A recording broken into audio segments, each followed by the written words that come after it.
the family of deer is back in the backyard. One of the bippies is out there.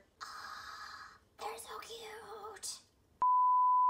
Hello everyone and welcome back to the Fit Curls. My name is Angela. I am a fitness professional and a curly hair enthusiast, and I use this channel to teach you how to keep your curls in shape. So don't forget to click that subscribe button and hit the notification bell next to it if you want to be notified every single time I post a new video so you don't miss a thing. Now today we are starting a brand new series on the channel where I, as a curly girl and a self-taught expert, react to the most iconic portrayals of curly hair in film and television. I'll be talking about the good, the bad, the WTF, and giving my completely unsolicited advice to these curly characters on how to make their curls thrive. Today's subject is probably one of the most widely recognized tragic curly icons of the millennial generation, the Princess Diaries. So, grab a snack and settle in because it's movie time.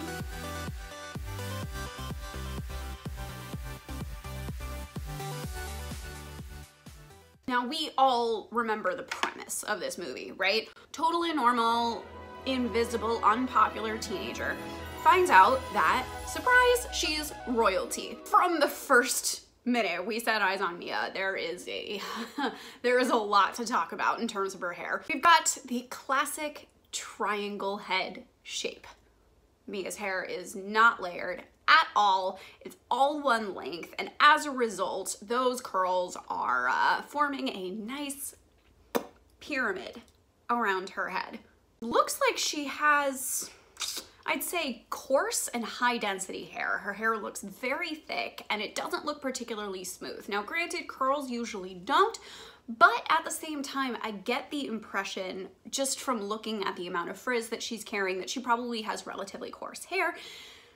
And that kind of gets confirmed a little bit later on. She probably has like grade 3 porosity just because from the looks of it, she definitely does not heat style her hair. That girl lets it air dry. Her styling approach is, what approach? From what I can tell, she shampoos, she conditions, I hope, God, I hope. She lets it air dry and then attempts to detangle it once it's dry. The result is a very irregular curl pattern with a whole ton of dry frizz. Now, all of this literally from the first few frames where Mia is being shown. She is clearly being set up here to be an ugly duckling. But that's what I looked like until like 2004, so.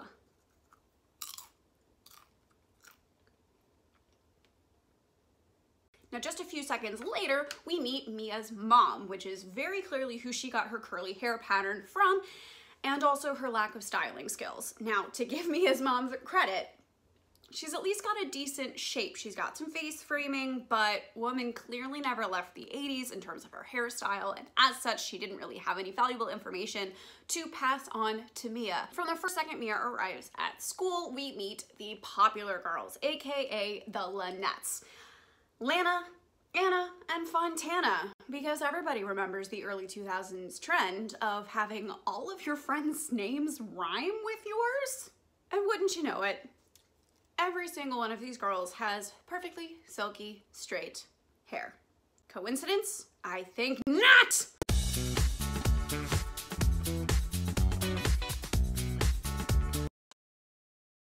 I'm sorry I didn't see you. Somebody sat on me again. Okay. Her hair is wider than her shoulders. That is not a person that you don't see. Unpopular? Sure. Invisible? Not so much. Mimi is in debate class here, so. I think, What a frizzball. Look at her hair. Shh. Did that scene trigger anybody else? I feel like I just relived the worst moments of elementary school. Quick note, every single woman of color in this room, all 2 of them, have chemically relaxed hair. As the film progresses, we see Mia's hair alternate from kind of reasonably defined yet still just out of whack waves and completely brushed out, just shapeless frizz. All of this, again, is just very clearly setting us up to see Mia's current image as very ugly, even though if you look past the extraordinarily, tragically unkempt wig that Gary Marshall decided to stick on her, you'll notice that Anne Hathaway is still gorgeous. Just putting that out there.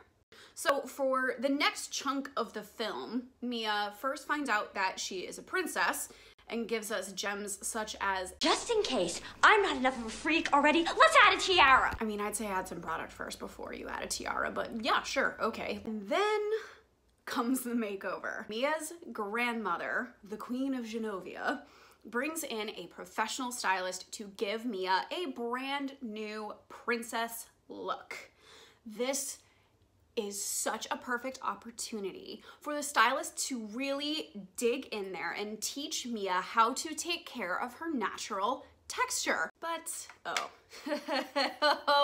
oh no, that's not what happens at all. And thus begins the most problematic scene in the movie. Let the work begin. Of course. Where is the beautiful girl? My granddaughter, Amelia. She is gorgeous. First of all, no stylist worth their salt would ever dare doing that in front of a client. Second, how freaking scarring is that to every girl who ever went through a phase where we didn't know how to style our curls? I can't imagine being in a room with somebody who literally took one look at my texture and screamed in my face. Well, I'm afraid I'm going to have to leave and come back and be surprised. Bad call, Grandma. Oh good, we're already busting out the heat tools. This is going in a fantastic direction. Okay. So we begin Principes, huh? In Paolo's hands, remember, you will be beautiful. No. You have a thicker hair, but like a wolf. He's all right.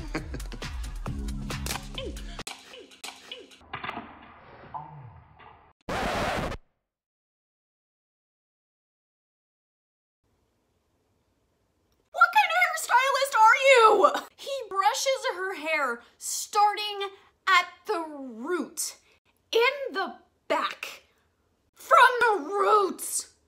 Always, always, always, when dry detangling especially, you want to work very gently from the ends up to the roots. You don't just take a cheap brush and dig it into the most matted portion of the hair and just pull. No wonder his brush broke. Do you wear contact lens? Well, I have them, but I don't really like to wear them that much. Now you do. You broke my glasses. You broke my brush. There is no way that that brush was comparable in cost to her glasses. I get it. You want her to wear contacts. The glasses aren't regal enough. But as somebody who had triangle head like Mia's and glasses like hers, this was really brutal for me to watch, especially once I revisited it as an adult. And now we're in for the big reveal. Paolo is exhausted because Majesty, only Paolo, can take this and this and give you A princess.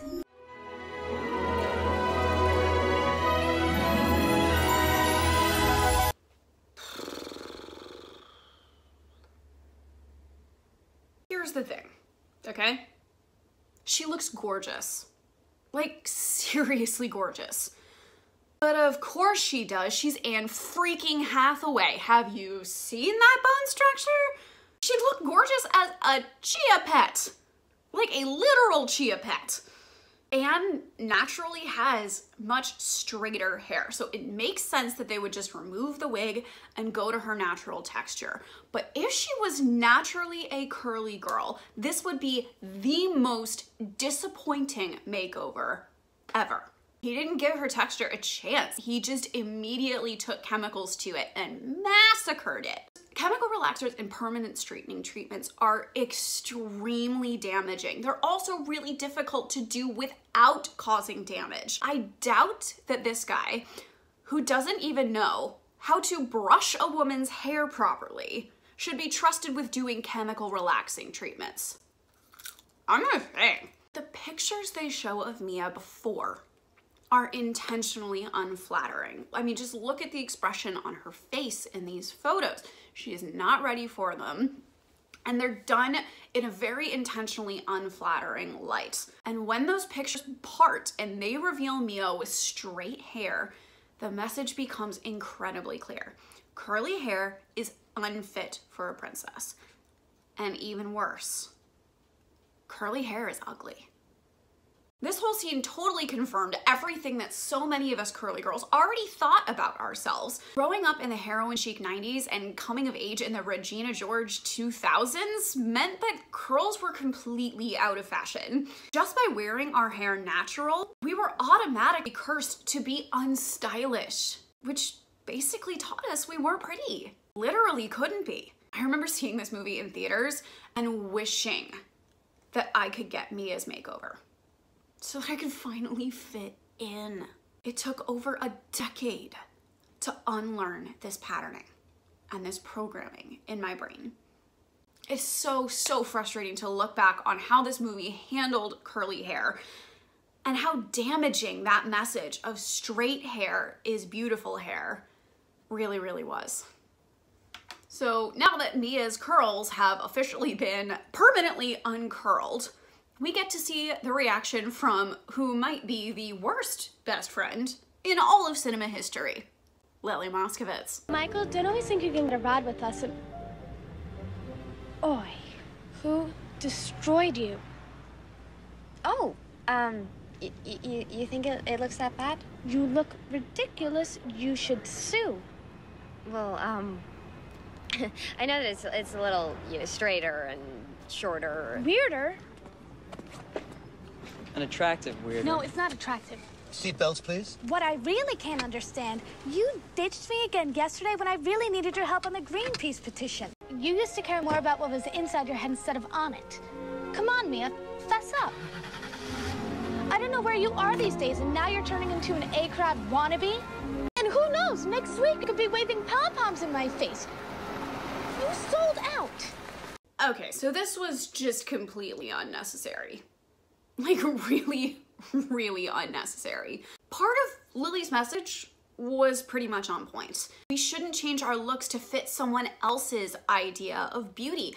Our hair routine should be to enhance the health of our hair and to make ourselves feel beautiful. No one else's opinion actually matters. But holy cow, did Lily go about this the wrong way. She didn't tell Mia she looked good, which she did, and didn't even tell her she was beautiful as she was before. There was no affirming of inherent worth, only criticism of trying to fit in and saying she looks awful. Mia was absolutely right to call her out. Do you really think wearing that hat is going to keep people from seeing your new Xanadu? Just because the student population might be morally bankrupt, but it doesn't mean they're blind. Lily! Just stop it, okay? Look, just because your hair sucks, get off mine. Ooh, burn! Also, can we talk about how quickly Lily changes her tune as soon as she finds out that Mia is royalty? Oh, of course you changed your look. Now it's totally fine because clearly your hair before was not royal. What the hell, Lily? What the actual hell? Once Mia finally gets outed as a royal, we get one final gem to really drive the point home. But it was pride and ego which drove me to know that royalty would see one day the beauty was mine, the hair was mine. Damn it, Paolo, she was always pretty! All you did was relax her hair and pluck her eyebrows. Like, damn, that's not that big of an accomplishment. Everything about Paolo just screams straight hair bias, which is a huge problem in the beauty industry anyway. It just makes it clear that he knows absolutely jack shit about curly hair. At all. Nothing. So, Paolo, ya basic. then we curly girls deserved way better than you. The rest of the movie is what it is. It's a Gary Marshall flick. It's a lot of cheap bits played for laughs, Mia being clumsy and thereby relatable, Mandy Moore singing, Julie Andrews being a literal queen, and the conveniently packaged life lessons that you'd expect from a Disney flick. Overall, it's a really cute movie. I still enjoy the occasional nostalgia watch. It was one of my favorites as a kid, for good reason. Now though, it's just always tinged with more than a little bit of disappointment about how casually they asserted that Mia only becomes beautiful once her curls are gone. So that is it for today's video. Thank you guys so much, as always, for watching. Thank you for being here today. What did you think? Drop a comment down below. Let me know all of your thoughts, opinions, and impressions of this video. If you want to see more videos like this where I react to how natural curly hair is portrayed in the media, hit this with a thumbs up. And don't forget to drop a comment down below with some of the movies or TV shows that show curly hair you want to see me react to. If you really enjoy this video and you think others will enjoy it too, share this with your friends. If you haven't joined the Fit Curls family yet, what are you waiting for? Hit that subscribe button, tap that bell icon, watch some more videos while you're here. And with that, thank you guys so much again for watching the Fit Curls. Love your curls, love each other, and I will see you all next time. Bye!